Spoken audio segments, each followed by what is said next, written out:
There was a quiet language that began on a small cluster of islands off the coast of Western Europe. It slowly developed and spread through a few different permutations until one day, in an explosion of colonialism, it suddenly spread across the world like wildfire.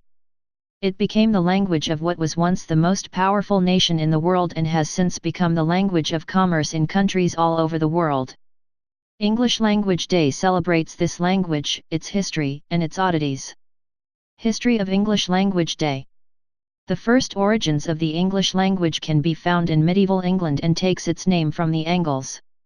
The Angles were a West Germanic tribe that found its way to England, taking their name from the Anglia peninsula that juts out into the Baltic Sea. From its inception, it has taken on grammar, tones, and words from every language it has come into contact with. There are those who would argue that English is no longer a language of its own, but an amalgam of every language it's come into contact with. So powerful has English become, that it is now the lingua franca of the entire world, bringing together everyone for trade and communication, and serving as a required second language in almost every nation. English has become the official language of nearly 60 countries throughout the world, and it seems to gain ground with every passing year.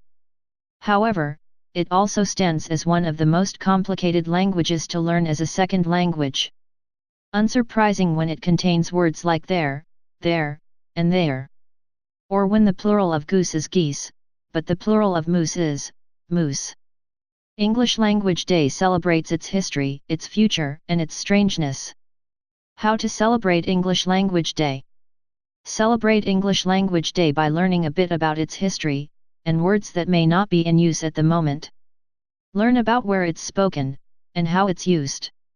Maybe take some time to help someone learning English get a little better at it, or even learn about the different variations there are.